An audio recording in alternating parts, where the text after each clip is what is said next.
Is it okay now? I think it is right now. Okay.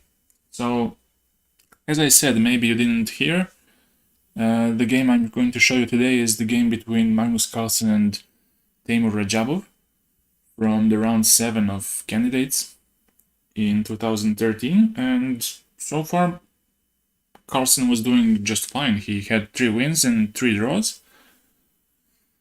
And now he has white pieces, so it's all good so far. And in the game, he played e4. Radjabov plays this, and he's trying to get into the Sveshnikov, I suppose. After this, knight e4, knight c3, e5, and to play this, which was his main repertoire, I think, at that moment. But Magnus tries to play more positionally, and he plays bishop b5. He plays the famous Rossolimo. And usually what happens in Rossolimo Sicilian stays in the... Just kidding. What happens in Rossolimo is that white gives up the bishop pair, usually, and then damages the pawn structure, doubles the pawns, and what he plays. And still, my stream is fucked completely. Ugh. Okay, let's try to get to it, and if you hear, you hear.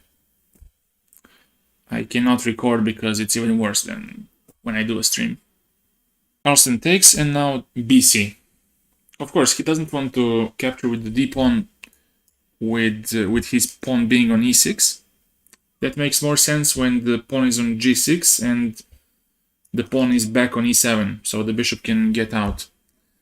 In this particular case, it doesn't make much sense to take with the d-pawn, so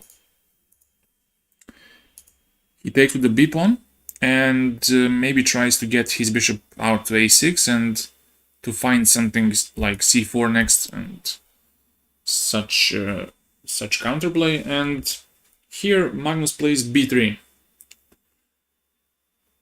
He recognizes that this is the moment to put some pressure on the c4 square to just control it more. And eventually to get the knight to c4 to block it, or just the second plan is just to stop the c-pawn from advancing and to target it later on. And something like knight c3, knight a4, just putting some tremendous pressure on the c5. And surprisingly enough, Magnus doesn't play e5 straight away. He castles here. But maybe he was afraid of something like takes, knight e5 and queen g5, and double attack on e5 and g2. But even in that case, it's not so clear. If you go back, queen g2, rook g1, black is still underdeveloped and cause some trouble.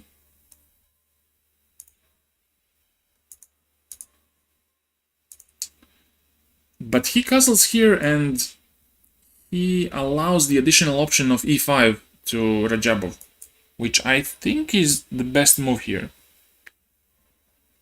After e5, there is no danger of splitting these pawns. So he has a slight exploit this very easily, and also so Radjabov doesn't do this, and he plays knight g6.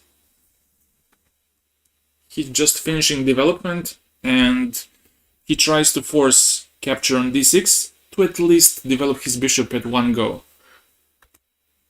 Carlsen does that, bishop d6, and now knight c3. I think that at this moment it was better to just go knight a3 with knight c4. To at first block this c-pawn, and then to start stabilizing. Once you stabilize, then you can start asking some questions to the pawn on c5. But I think what white first has to do is to stabilize the position, because black has the bishop pair, and if black gets something like e5, f5 in, the potential attack on the king side is going to be really dangerous. And now I realize my stream is just completely dead. 50% is dropped, so good luck with realizing what I said in the certain moment. That's a pity, but never mind. Good luck. He plays this, and now black plays e5 first, before he castles. Rook e1, castles, and now he tries d3. Tries to completely control the c-pawn, not to allow him to push c4 at any moment, and also he controls the e4 square to just prevent something like f5, e4. But black says, alright, I'm going to do it anyways, I'm just going to play f5 and I'll try to include my rook at any moment. And also he's not very afraid of losing the c5 pawn, because even in that case, as white you need a couple of moves to attack the c5. In the meanwhile, black will generate some attack. Well, first Magnus goes bishop a3. Black doesn't budge too much. He doesn't try to defend this pawn just yet, because there's no need. Knight a4 and now queen e7. And in this moment Magnus tries to fix the pawn structure and he plays c4. A very typical move in this type of position, just fixing this weakness on c5. And he wants to go with something like queen e2, queen e3 to attack the c5. Black plays rook a d8, just puts the rook on a good square and tries to maybe exploit the d3 pawn, which could be a problem. Queen e2, and now he goes back to c8, which just defends the e5 pawn one more time. Prevents any bishop b2 maybe in the future, because of rook e8 and easily defending this e5 pawn. And now white tries to attack on c5. There's no way to defend this c5 pawn the third time. There's no knight anywhere close, so black has to do something, either to give up this pawn and continue to put some pressure on the king side, or just to play f4 to kick this queen away from e3. Well, it was also possible to go for something like knight h4, trying to exchange basically the only defender in this position for white, and in case of this, and bishop c5 to go f4. And black always has some link. In a practical point of view, it's really not a pleasant situation to be in. So this was the good option for black, but he chose also a very good option, f4, just preserving this pawn for time being and continuing to gain space on the king side. Now Magnus plays queen e4, trying to attack c6, and now I think that Radjabov plays a bit slower than he should. He plays king h8. This seems to be a waste of time, because I don't become really ugly real soon. So after rook f5 you can go maybe rook a d8, but again the same thing. You exchange the defensive knight on f3, and let's say h3, just rook h5, and you have some King's Indian motives. Sacrifice on h3 at some point, stuff like that, you know. If you take, queen f3, let's say, there's g5 followed by g4 and opening up the king side. And this looks very dangerous, of course. But he played king h8, and this allowed white to get some space, to get some breathing room. And he could have played h3 here. Because now, in case of rook f5, you can go back and just try to evacuate by king f1 and maybe to get to e2, and not immediately maybe because of bishop f5 and bishop d3, but I think king f1 is good because it always anticipates bishop h3 sacrifice. Then with king e2 and sheltering his king.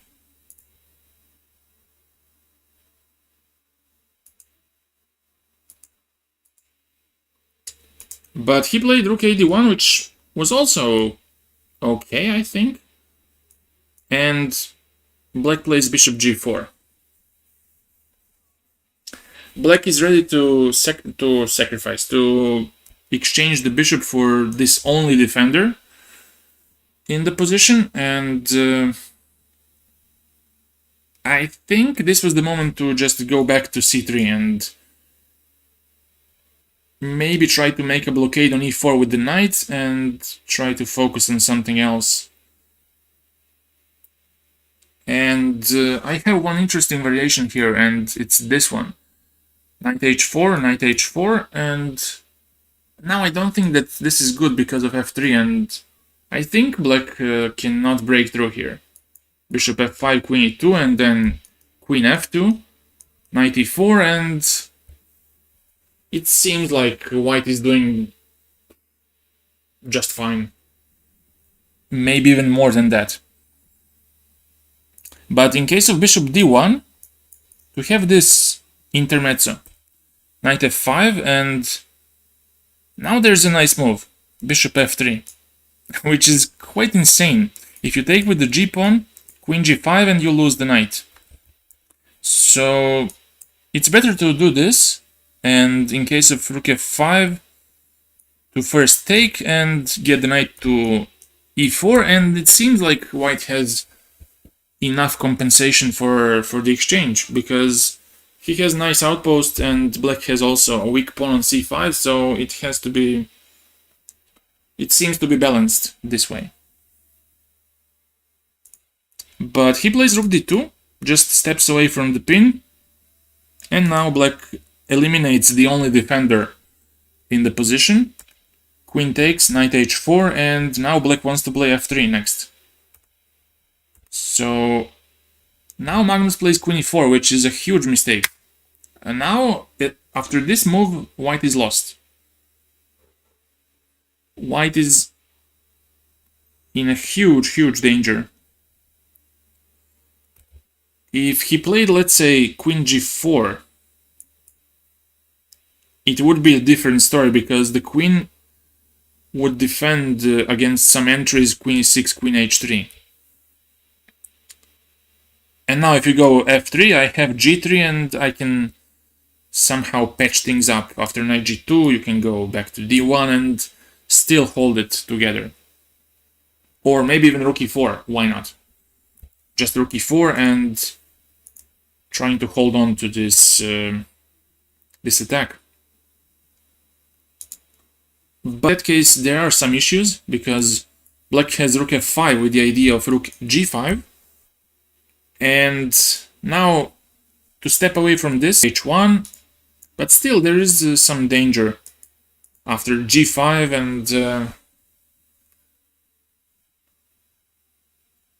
even in this case, it doesn't seem so safe. It doesn't seem so safe for white. Let's say if you go g3, takes, now you just leave the knight unpre, because you have to defend the rook. And in this case, just rook f3, and then g3, and this looks quite dangerous. Rook h3 comes next, queen takes h4. I think it's supposed to be around equal, but it doesn't feel pleasant at all. And maybe Magnus saw something like this, and he didn't want to involve himself into such things. So he plays queen e4, but now this allows f3 and white's heavy piece. And now black plays queen e6. He could have also gone with knight e1, queen e1 and bishop c7. Just getting to a5 and trying to pin these pieces on the queen side, the knight on c3 especially. And if let's say d4 to use the double pin fork, look at me. You can go queen f7 and do the same dance with the same threats like bishop a5 and stuff like that. And also you have, after d5, you can take on d2, queen d2, and then just do queen h5. And white has to be very careful not to get checkmated in the next couple of moves. Plus, he has to be careful about this pawn, which can be lost. And yeah, this looks very, pretty much lost.